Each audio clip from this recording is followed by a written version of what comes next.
सभी को नमस्कार, स्वागत है आप सबका आपके अपने परिवार में। आज हम रूल नंबर 29 डिस्कस करने वाले हैं पॉकेट रॉकेट बुक का। जल्दी जल्दी देख लेते हैं एक बार मेरे भाई। ये रूल बेस्ड है डिटर्मिनर्स पे ही। कुछ ऐसे डिटर्मिनर होते हैं जिनका प्रयोग सिर्फ अनकाउंटेबल नाउन के लिए होता है, कुछ ऐसे होते हैं जिनका प्रयोग सिर्फ काउंटेबल नाउन के लिए होता है, और कुछ ऐसे भी होते हैं जिनका प्रयोग काउंटेबल अनकाउंटेबल दोनों के लिए किया जा सकता है। ठीक है।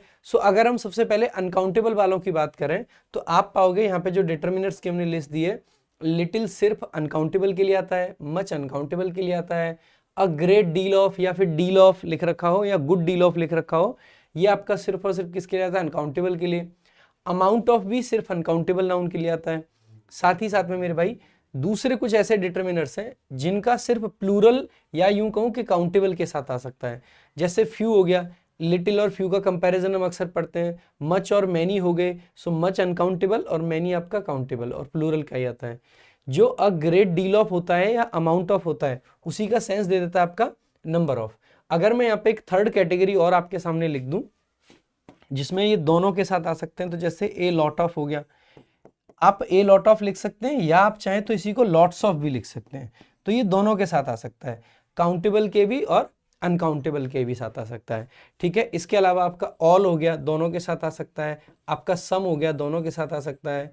आपका ऑल हो गया, सम हो गया, अभी मैंने एनी भी बताया था आपको। ठीक है। अगर आपको ओनली प्लूरल वाले में लिखना है तो आप यहाँ पे बोथ भी लिख सकते हैं, ये सिर्फ और सिर्फ आपका प्लूरल के साथ ही आता है ना। तो ऑल हो गया, सम हो गया। इसके अलावा आपका हाफ हो जाता है मेरे भाई, ये भी दोनों के साथ आ सकता है। आपका मोस्ट हो जाता है, ये भी दोनों के साथ आ सकता है। ठीक है। तो ये कुछ इस तरीके के वर्ड्स हैं आपके जो कि दोनों के साथ आ सकते हैं, काउंटेबल और अनकाउंटेबल। ये मैं यहाँ पे लिख देता हूं, both countable and uncountable.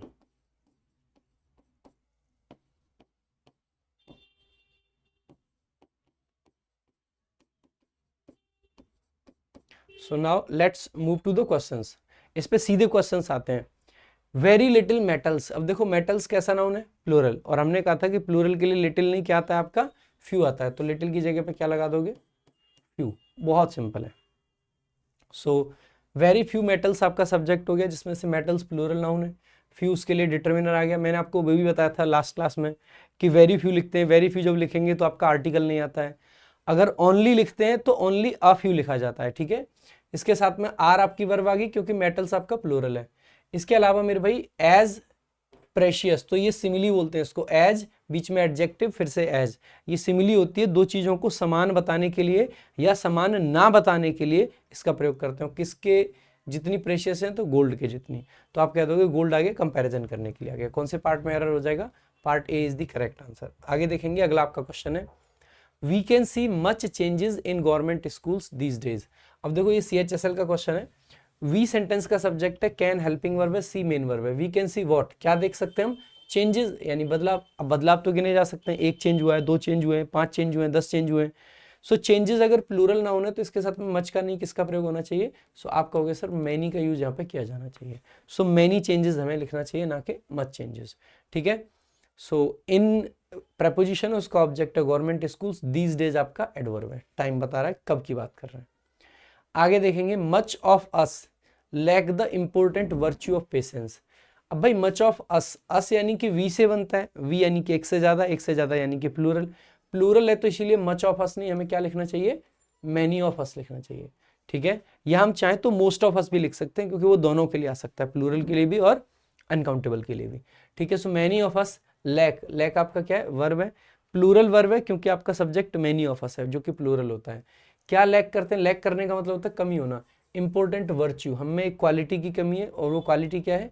Patience. ठीक है। तो ये आपका CPO मेंस का पूछा गया क्वेश्चन है। वन मोर क्वेश्चन देखते हैं एक बार। How many money did Sudhir win in the lottery? जैसे आप इस क्वेश्चन को देखते हैं, डिड आपकी हेल्पिंग वर्ब है, सुधीर सब्जेक्ट है और विन मेन वर्ब है। तो यहाँ पे ये क्वेश्चन आपका बनाता है, तो हाउ मच या हाउ मेनी दोनों ही क्वेश्चन पूछने के लिए यूज किए जाते हैं। तो हाउ मेनी तब लगाते हैं जब कोई चीज काउंटेबल हो, प्लूरल हो, और हाउ मच तब लगाते हैं जब कुछ अनकाउंटेबल हो।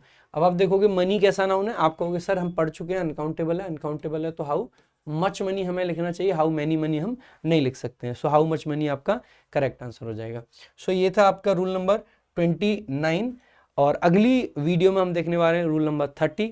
तब तक आप पढ़ते रहो, सीखते रहो। चैनल को अगर सब्सक्राइब नहीं करा है तो अभी सब्सक्राइब कर लो, वीडियोस को लाइक करो, शेयर करो, अपने दोस्तों तक जरूर पहुंचाओ। बाकी मिलेंगे अगली वीडियो में।